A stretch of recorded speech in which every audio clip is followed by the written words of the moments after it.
Olha, o mundo pode ser realmente difícil em certos momentos, sem dúvida. E, honestamente, se tem uma coisa que me desagrada mais do que viver nele, sou eu mesmo. Mas tudo bem, todos nós temos dias ruins de vez em quando. Seria estranho não ter, considerando como tudo ao nosso redor é tão confuso. Talvez o verdadeiro problema seja que criamos uma cultura que insiste em dizer que encarar as verdades tristes da vida é algo doentio ou estranho, mesmo que todos nós façamos isso porque precisamos. No fundo, por trás dos cumprimentos educados e dos cartões de aniversário, todo mundo é uma bagunça. Atualmente, somos cerca de 8 bilhões de pequenos parasitas por aí, e a expectativa de vida média gira em torno de 26 mil dias.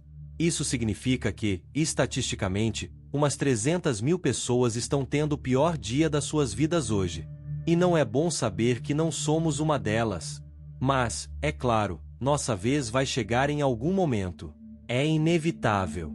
E o que alguém faz quando a vida desmorona? Como eu saberia? Eu pareço uma pessoa feliz para você?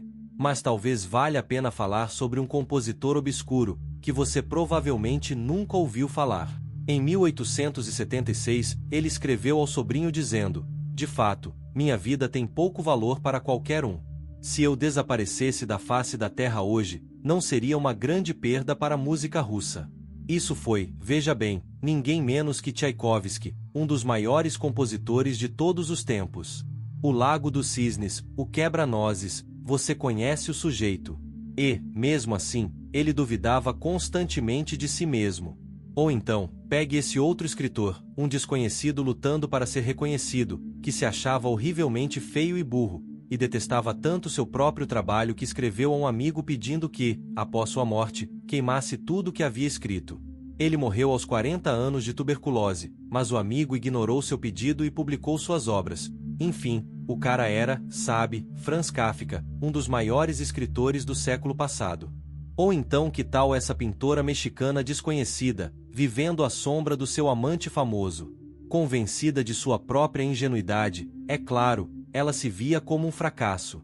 Talvez você já tenha ouvido falar do marido dela, Diego Rivera. Mas com certeza já ouviu falar dela, Frida Kahlo, é claro. Hoje em dia, Diego Rivera provavelmente seria mais conhecido como marido de Frida, e não o contrário. Adoramos você, Frida. Mas, claro, todos eram artistas. Seria meio suspeito se eles não fossem um pouco puxa-saco, não é mesmo? Então, que tal esse político americano do século XIX? Ele perdeu a mãe aos 9 anos, a irmã aos 19 e o filho de 11 anos. Ele mesmo enfrentou vários momentos de profunda tristeza e certa vez escreveu: "Agora sou o homem mais miserável que existe. Se o que eu sinto fosse dividido igualmente por toda a humanidade, não haveria um único rosto feliz na Terra." Não espero que você saiba quem disse isso, mas foi Abraham Lincoln. Junte a ele Michelangelo, Florence Nightingale, Beethoven. Todos passaram por fases em que relataram ter entrado em um lugar do qual simplesmente não conseguiam encontrar o caminho de volta para si mesmos. A questão é que só sabemos das lutas deles porque suas vidas são amplamente estudadas. Nós não somos famosos, mas também passamos por momentos difíceis, é claro. E, curiosamente, descobriu-se que nossos cérebros processam a dor física e a dor emocional nas mesmas regiões, tendo dificuldade em distingui-las. A tristeza realmente dói. Você já conviveu com alguém depois que o coração dela foi partido? É como se tivessem levado um tiro. Agora, se tantos de nós passamos por esses lugares sombrios ao longo da vida e se a civilização é tão antiga, porque ainda não temos um consenso sobre como combater, ou mesmo como falar direito, sobre as dores emocionais? Sabemos o que fazer com dores de barriga ou pernas quebradas, então por que não sabemos como consertar almas partidas? Provavelmente porque raramente sabemos descrever nada disso direito, nem mesmo para nós mesmos. O inglês, por exemplo, é péssimo para falar sobre emoções complexas, especialmente as tristes. Outras línguas são muito mais específicas para isso. Por exemplo, em árabe existe uma palavra para expressar a esperança de que você morra antes de alguém que ama, para não ter que viver sem essa pessoa. Em francês, há a expressão, o espírito da escada, que descreve quando você pensa na resposta perfeita para uma piada ou insulto, mas já está tarde demais. Em italiano, tem repolho requentado, que se refere a tentar reacender um relacionamento que não deu certo da última vez e provavelmente não dará desta vez também. Então pare, por favor. Em português, há cafuné, que é quando você passa os dedos pelos cabelos de alguém de quem gosta muito. Em japonês, existe koinuyoka, que descreve a sensação de que você e alguém que acabou de conhecer podem estar destinados a se apaixonar. E a minha favorita em alemão, que é a sensação de solidão que você sente ao estar sozinho na floresta, o que não deveria ser triste, mas também pode ser a pior experiência, porque há dois modos de estar na floresta. Um é quando você tem um mapa, um plano e uma mochila, e depois há o outro modo, quando você está preso, perdido no meio da floresta, no crepúsculo, sem ninguém, com nada além de uma sensação terrível de que nunca vai conseguir sair dali. E você está completamente sozinho nessa luta. Agora, vamos à literatura chinesa. Para começar, conheceremos Zhang, um senhor da guerra e poeta do século XIX, autor de obras tão marcantes quanto "Você me manda fazer isso, ele me manda fazer aquilo, todos vocês são os canalhas, vão para a casa da mãe." Sério, isso é real. Mas vamos voltar ainda mais no tempo, cerca de 2.500 anos, para a China do século IV a.C. Lao Tzu era um grande sábio que, cansado do reino onde vivia, decidiu se isolar e se tornar um eremita, pelo menos é o que diz uma de suas histórias. Quando ele estava tentando sair da cidade, um guarda o reconheceu no portão e disse: "Só vou deixar você passar se escrever toda a sua sabedoria." Lao Tzu concordou e, assim, criou o Tao Te Ching, o texto fundador de uma religião que ainda hoje tem milhões de seguidores na China, na Malásia, o taoísmo. Agora, ninguém tem certeza se Lao Tzu realmente existiu, é improvável, mas o Tao Te Ching existe. Tao, literalmente, significa o caminho ou a via, se preferir. Essa é, mais ou menos, a maneira como o universo se desdobra. E uma das questões centrais do Tao Te Ching é: não sabemos nada sobre por que as coisas existem. Historicamente, muitas vezes somos impotentes, e, em nossas vidas pessoais, às vezes somos estranhos até para nós mesmos. Como devemos viver assim? E a resposta, em parte, é que precisamos desistir de tentar ser mestres de tudo. O Wu-Wei é um conceito central da filosofia taoísta que significa ação sem ação ou agir sem agir. Significa abandonar a fantasia de controle e aceitar que não estamos no comando de nenhum destino, muito menos do nosso próprio. Porque os pássaros migram. Porque eles simplesmente sentem vontade. Porque eu passei a segunda-feira inteira bebendo deitado no chão, porque eu quis. Quanto mais tentamos impor nossa vontade sobre tudo ao nosso redor, mais tudo se torna inútil. E é assim que temos frases maravilhosas como: "A felicidade é a ausência de esforço para ser feliz", ou "O mundo pertence àqueles que sabem deixar ir", ou "Você tem paciência para esperar até que a lama sente e a água fique clara." Agora pense em nossos antepassados há cerca de 2.000 anos atrás. Eles se preocupavam exatamente com as mesmas coisas que nós: luto, turbulência política e a frustração de ter que existir aqui embaixo. A única escolha que temos é como reagir a tudo isso. Alguns séculos depois de Lao Tzu, quando a China entrou no período dos estados combatentes, ou seja, 7 estados extremamente irritados batendo uns nos outros sem parar, com guerras constantes, foi justamente no momento em que tudo estava fragmentado que os pensadores chineses começaram a buscar uma mentalidade para sobreviver ao caos. É engraçado como isso acontece.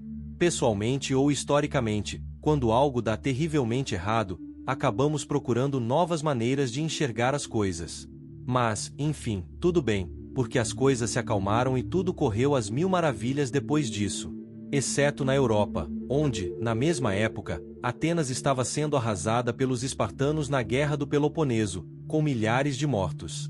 Mas, no meio de toda essa instabilidade, surge o estoicismo, uma tentativa de simplesmente aceitar um mundo em constante mudança e imprevisível.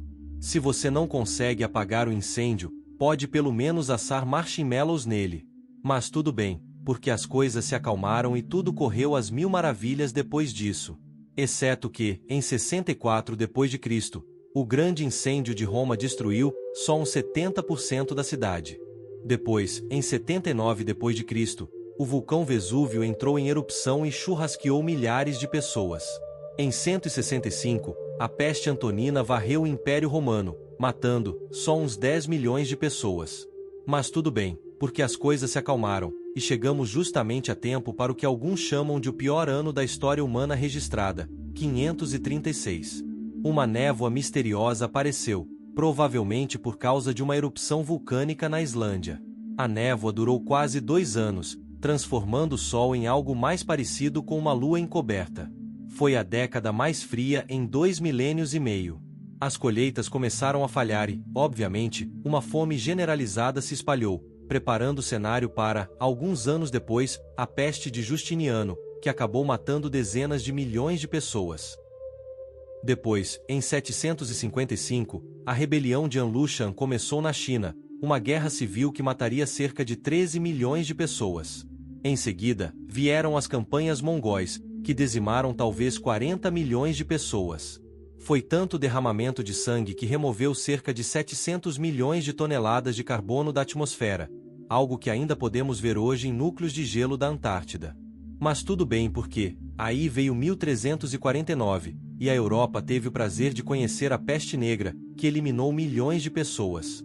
No entanto, disso surgiu o humanismo, onde começamos a brincar com a ideia de confiar na razão e na compaixão humana. Depois, no século XV, veio a conquista espanhola das Américas, onde milhões morreriam devido à violência e às doenças. Depois, veio a Guerra dos 30 Anos na Europa, no século XVII, com talvez apenas 8 milhões de mortos, mas que também inspirou, em parte, o Iluminismo, promovendo a autonomia pessoal e o governo representativo. Em seguida, a Revolução Industrial trouxe enormes inovações, mas também pobreza urbana, e disso acabamos tendo, entre outras coisas, o romantismo e o utopismo. Depois vieram as guerras napoleônicas, com milhões de mortos, porque é claro que sim. Em seguida, a Primeira Guerra Mundial gentilmente eliminou cerca de 50 milhões de pessoas, e a segunda edição, a Segunda Guerra Mundial, matou 70 milhões dessa vez. Mas, pelo menos, disso surgiram o existencialismo, o dadaísmo, o pacifismo e um monte de outros sabores divertidos da deliciosa loucura moderna. Seria melhor não ter as tragédias em primeiro lugar, mas é impressionante como podemos ser resilientes mesmo quando tudo vai por água abaixo em nossas vidas pessoais e no grande palco global. E sabemos, tão bem quanto nossos ancestrais, que a vida pode ser cruel e insuportavelmente terrível às vezes. Mas, se alguém ousar encarar diretamente o abismo inevitável de dor, perda e tragédia, a recompensa do outro lado costuma ser um novo olhar. Mas tudo bem, porque aqui no presente as coisas finalmente se acalmaram, e tudo definitivamente vai correr às mil maravilhas de agora em diante. Eu costumava ver meu vizinho no elevador do meu prédio às vezes. Ele tinha uns 40 anos e era sempre absurdamente otimista. Eu contava a ele que havia quebrado o pé ou que minha bicicleta tinha sido roubada, e ele dizia algo como: "Ah, mas isso é ótimo. Você deve ter aprendido muito sobre si mesmo." Essas respostas sempre me davam vontade de sair e comprar armas medievais bem pontiagudas, então comecei a evitá-lo. Um tempo depois, estava no porão do prédio guardando algumas coisas e encontrei uma nota antiga de falecimento. A nota, por acaso, falava sobre a esposa do meu vizinho. Descobri que ela havia morrido alguns anos antes. Depois disso, parei de evitar meu vizinho. Seu otimismo incessante ainda era um pouco irritante, mas agora eu via nele uma incrível força silenciosa que nunca deixei de admirar. Ah não, pensei, todo mundo está secretamente quebrado, não é? Ser criança é essa experiência estranha de ser apresentado ao mundo pelos mais velhos. Assim, eles dizem, ali fica a biblioteca, e ali o cinema, e a padaria, e aquela é a caverna do desespero sem esperança onde você vai acabar às vezes, onde todos os seus sonhos são brutalmente esmagados sem motivo aparente. E você diz, pera, o quê? E eles respondem, ah, e ali é o vendedor de algodão doce. Mas algo acontece, ou nada acontece, e uma manhã, um pouco mais velho, você acorda na caverna, aparentemente sozinho. Está muito escuro lá dentro, e você anda por um tempo, mas não encontra saída. Sem problemas, você pensa, eu tenho uma bússola. Só que a agulha não para de girar. Sem problemas, você pensa, vou cavar para sair. Mas logo suas mãos estão ensanguentadas, e você desiste. Sem problemas, você pensa, vou esperar pelo resgate. Só que tudo que você ouve são as vozes distantes do resto do mundo lá fora, na praia, aparentemente se divertindo muito sem você. Então, você grava seu nome em uma pedra na parede. Porque o que mais há para fazer aqui, além de sentar na miséria e esperar por nada? Mas você acaba saindo da caverna de novo, é claro, muitas vezes com a ajuda de amigos, ou às vezes, por meio de eventos tão misteriosos quanto aqueles que te levaram para lá. Você sai do desespero e cai de volta no mundo, e com sorte, tudo fica bem mais uma vez. Estranhamente, talvez um tempo depois, você volta à caverna por curiosidade, mas desta vez com uma lanterna, e descobre que seu nome não era o único na parede. Havia centenas de assinaturas de todos que você já conheceu, e milhões de outras, de todos que também passaram seu tempo solitário ali dentro. Porque seria estranho passar uma vida inteira sem perder o rumo de vez em quando.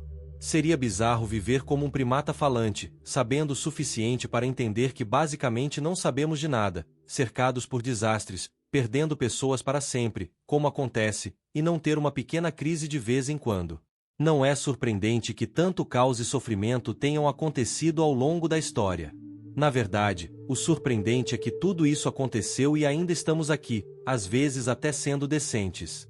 Que apesar de todos os horrores, ainda inventamos a democracia, a aspirina e roupas de inverno para gatos.